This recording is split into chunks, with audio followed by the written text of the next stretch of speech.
Hello everyone, welcome to Hack Mankind. My name is Peter Swain and I'm here with Ashley DePrizio. And Ashley's going to talk about our personalities, past, present and future, kind of the ghost of Christmas past, but in Ashley's world. And I will preface this by saying a good friend of mine once said, if you could meet your future self, they would probably punch you in the face for the things you do to them today. So Ashley, hopefully you can be more positive than that. Well, maybe once in a while we all need a punch in the face, but yes, I have something a little bit more positive to share than that. So over Oh, to that's great.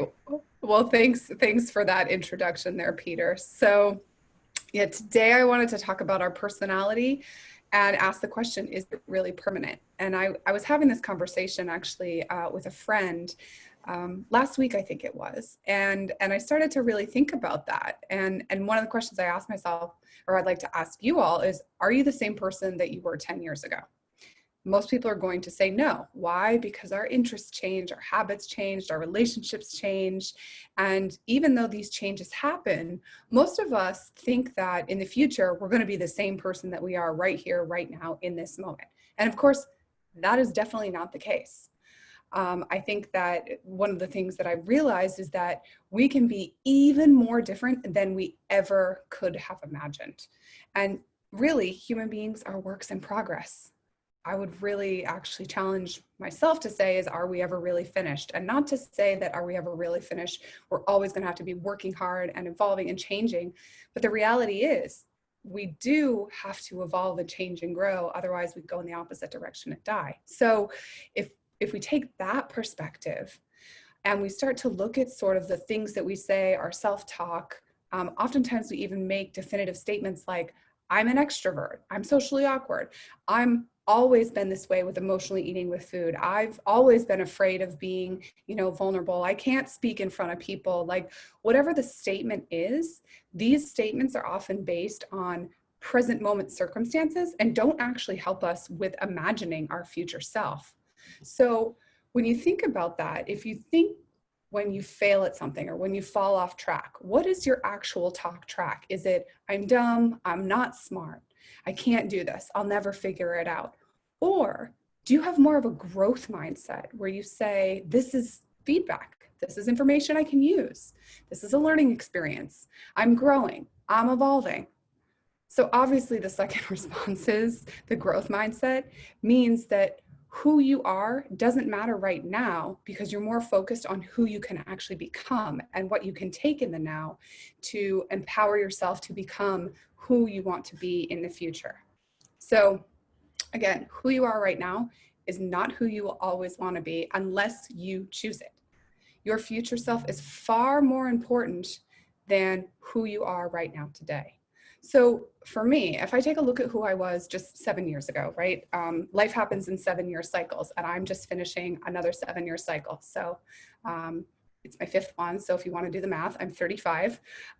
And so as I'm finishing this 7-year cycle of life, and big transitions are happening in various areas. But if I spoke to that woman 7 years ago, I would never have guessed that the woman I was living in South Boston would be who I am and where I am today. And what I mean by that is silly things, right? Like, I use essential oils and all natural and all organic stuff whenever, wherever possible. I'm way more patient with my parents and accepting of who they are. I'm more accepting of people. And instead of, I used to have this Bostonian, like, defensive mentality that the world was out to get me. And now I have this deep sense of compassion for humans and our experience and all of everything that we're going through right now in the world, and specifically around like pain and stories and beliefs. Do I think that I would have been eating mostly plant-based, rarely drinking, dancing in public or at all? No, absolutely not. And the woman back then was totally money driven. I attached my value and my worth to who I was as a human and deserving of love based on how much money I made or the last deal that I closed. And so if I look at all that, I'm like, holy shit, that is a lot of change. And I would never have imagined that, nor would I ever imagine I'd be doing live stuff on social media or on Hack Mankind. I would totally just, when I really connect to that woman, it's like, to who I am today, it's absolutely incredible to see moving from a masculine driven role in cybersecurity sales where my worth was tied to my deals and I was always trying to act like and be like one of the guys. And now here I am 7 years later. And I've had many people tell me, which I still have a strong masculine presence at times when I need to, but that I have a feminine essence to me, and that using that femininity and connecting to that more authentic side of myself makes me more powerful and makes me feel more aligned in my true nature and in my true self. And so here I am now as like a transformational coach, working with people through the lens of sexuality and intimacy and relationship and guiding them through spiritual journeys. Like the list could go on and on. And the reason I share that depth of experience is because I'm trying to hit all the different areas, is that who you were when it came to health, to wealth, to goals, to value, to career, to relationships, all of that can change. So how do we actually hack this, right? The first thing is to recognize that you are not the same person that you were in the past, that your future self will be someone different. So who I am right now is going to be totally different than who the woman is going to be 6 months from now, a year from now, 5 years, 10 years, another 7 years from now. So we have to practice seeing the future self as a different person. And when you can do this, and you can make decisions based on what would that version of you do? What would that person do? Versus making my choice from this circumstance here right now. It's like, okay, if that person, and give it another name, give it, come up with that future self avatar version of who would I become? What would I do? What would I deliberately choose that would be in alignment with who that person is?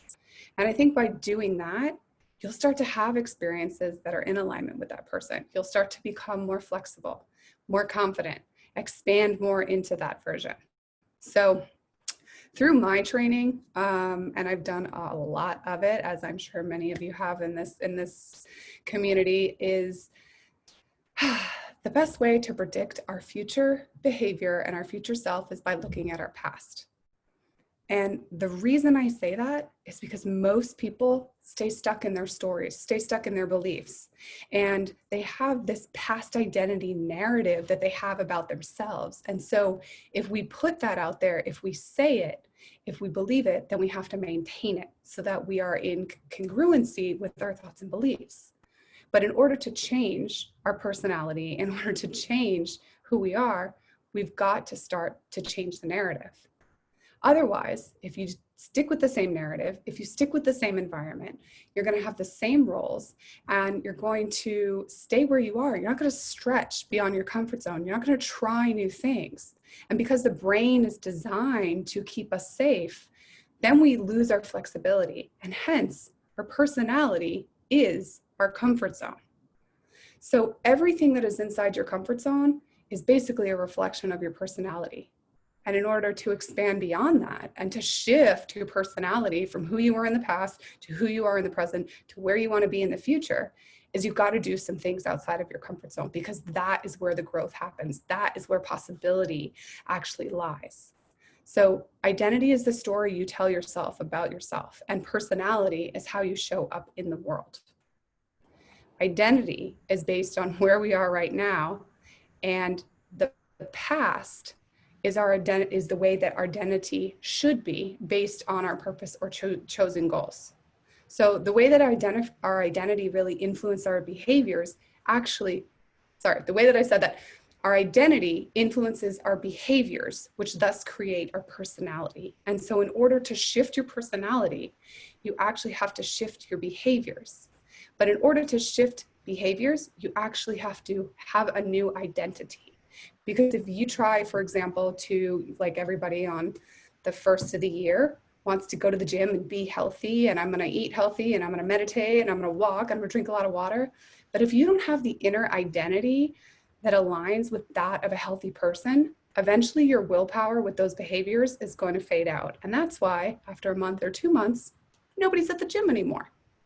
So you have to transition the inner identity. And the way to do this is first actually taking time to imagine your future, and specifically the future you. What are your goals? what is the identity that you must have in order to create those goals? And if you can't quite think of what the identity is, who is someone who already has those goals? And look at the ways that they are. Are they committed? Are they consistent? Are they resourceful? Are they smart? What is it, right? And then the final thing is, what are the behaviors that a person with that identity would have?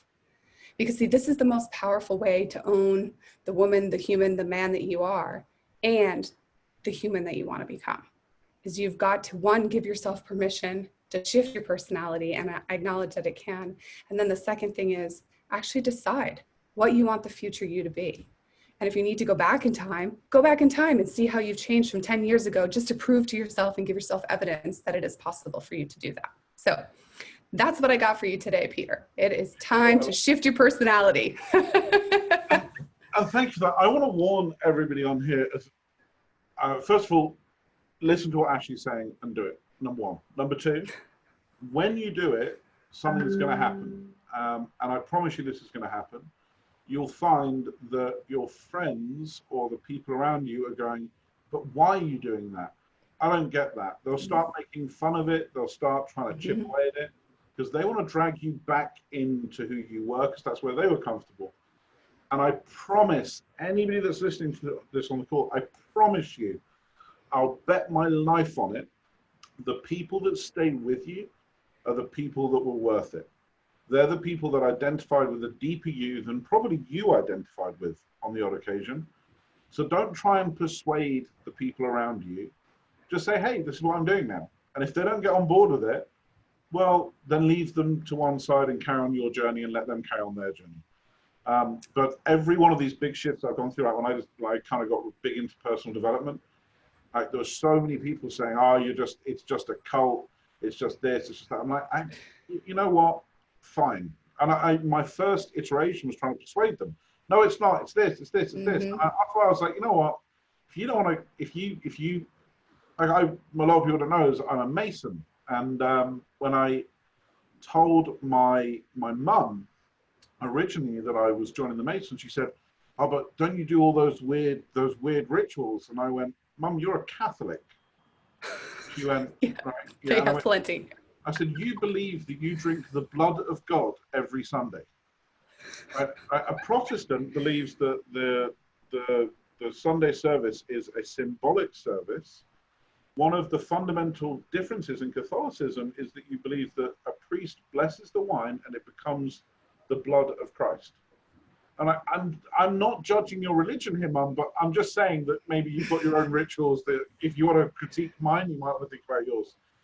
And there was such a lot of resistance from people in that change. And there's such a lot of resistance. Like when you get married, like you'll find some friends like, yeah, that's great, fantastic, I'm so happy for you. And other friends are like, I don't want you to do that. If they're being honest, they're like, I don't want you to do that because you don't want to hang out anymore. It's like, yeah, that's kind of what it means. And then when you have kids, whoa, like your friends, like, it's like, yeah. And you've just got to accept, I don't know if you'd agree, but I think you just got to accept that you're on your journey, you will meet new people, you'll keep some people, but you'll lose a lot of people along the way. Yep.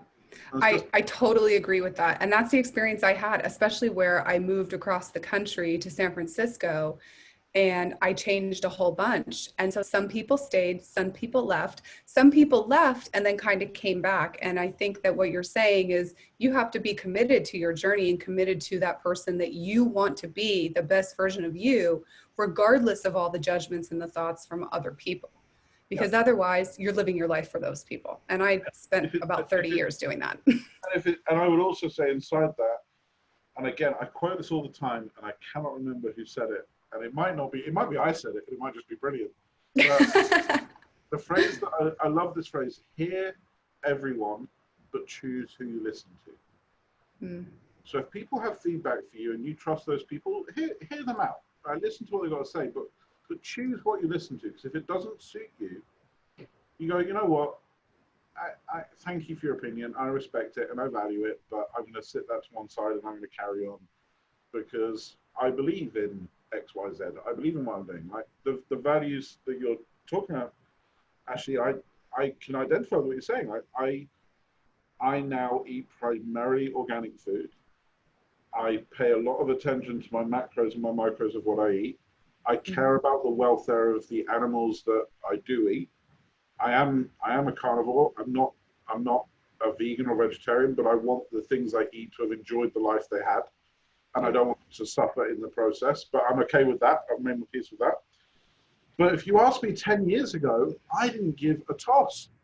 I didn't give a toss. So they're just there to be eaten. And I wasn't wrong at the time. So I don't know if you've ever gone back and watched a really old film, not really old, I'm showing my age, but a film you really loved in the day. Like, I sat and watched Boys in the Hood a couple of weeks ago. I'm Yeah. like, this is a terrible film. Like, this is truly bad. At the time, it was Mhm. amazing. This is terrible. Why am I watching? I think if I watched a film of my life 10 years ago, I'd make the same assumption, going, you were a horrible person. Oh, But at the time, absolutely. that was the right me for that time. Right. It's really Right. amusing because what a lot of the listeners here and all the viewers, you get to see the videos lined up next to each other. But Ashley hasn't seen this week's content from Jess yet because we feel the way we film it, we put it live. But there's literally been like 3 of our panelists have said roughly the same thing. Like Jess this week spoke about the different names she gives, the different parts of her personality for the people she wants to be. Right. So Hmm. Alessandra is her badass, live in the full, wear glip, be glam, be bodacious. Uh, Yeah. she's literally got names for like the cowardly version of herself and the amazing version of herself. You've kind of said the same thing, and I think there's an underlying theme here of all of us coming out of COVID are questioning our identities because I Hmm. think a lot of our identity was wrapped up in being a consumer. And I think we were Hmm. being taught to be good consumers, stay in our box and stay in our lane. And that isn't the case Hmm. now. So we're like, wow, okay. Like a great example, like organic food. How much do I care about that when I don't have the money I did have? I Hmm. mean, that just how much money is in my wallet leads me to question that belief. Because if I truly believe it, then I'm going to sacrifice other things in my life. Because now it's with money reduced, everybody has to choose what they're going to sacrifice. What you're left with is the stuff you really care about, not the stuff that you were caring about whilst you could afford to care about it. So, I totally agree. And what I will add to that is another example too is like moving. So I have had a storage unit in Boston for 7 years with stuff that I needed for a house, a table, a bed, all these things that you get as like wedding shower gifts. And I open up the storage unit and I look at it and I'm like, what is this shit? I don't need this. So like you're getting down to like what is priority in life that you were speaking to. And I think COVID's been a great way. And if we take ourselves out of our environment and we really take a look, like, do I really need all this stuff? No. What's really important in life? What's really, really important? And it's, I have a whole bunch of things. It's my relationships, it's my growth, it's my health, it's the wealth that I have in my life. It's the amount of love and compassion. Like that's the stuff that's important. Not that I have 100 brand new dishes and glasses and I've got this big wooden bureau set. Like who cares about that stuff? so It here's doesn't a matter. hack for everybody. This is extreme, but until I got married, it's different now because I have to compromise is the wrong word. I have to find joint ground. But when I was single, whenever I moved house, I used to do it every 6 months a year because I got bored. I rented, and every 6 months a year I moved, and I hired a removal company, and I said I want you to do an inventory of everything and take it straight to storage, right? And I only gave 6 months of money to storage. This is true, and every month I used to go and get the things that I said I really wish I had X Y Z, Mhm. and the storage unit was instructed in advance all to charity in 6 months. Wow. Right? I will go and get the stuff back that I missed. So I used to pack like the stuff that I needed for the kitchen, a suitcase full of clothes, my Hmm. computer, the stuff that I knew I wanted. And Yeah. I used to literally say in advance, all of this stuff is going to charity unless I go and get it. Because, Wow.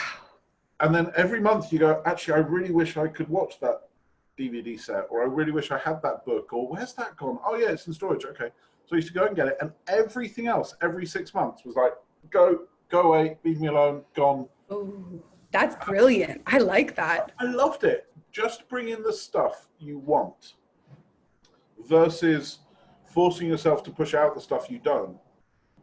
I've done it everywhere. Like when we were trying to sort the house out when we moved, I'm like, let's just put everything in that room. Mm-hmm. And after 3 months, just tell people to come and clear the room.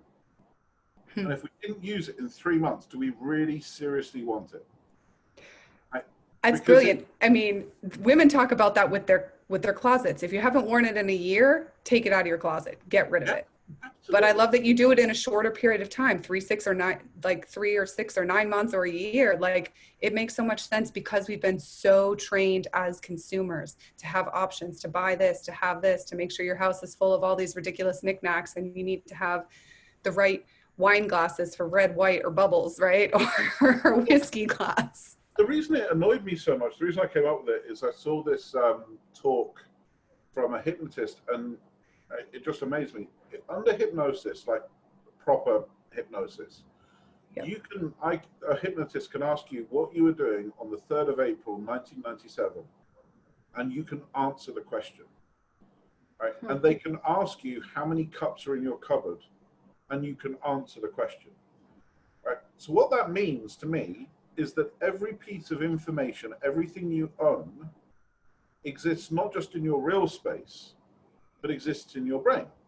Mm-hmm. And I would rather use my brain to focus on questions that interest me, on people that interest me, than trying to remember where that copy of the Black Swan book is that I haven't read, that I really want to read, but I'm never going to read because it's actually a little bit too intellectual for me. The words are a little bit too small. Every time I pick it up, I go, no, I don't really want to read that. So I never read it. So why have I still got it? So I just think, and with my kids, we've pushed and pushed and pushed to like make them go to a library. We can afford to buy them books, but I don't want them to associate a value of their life to their material goods.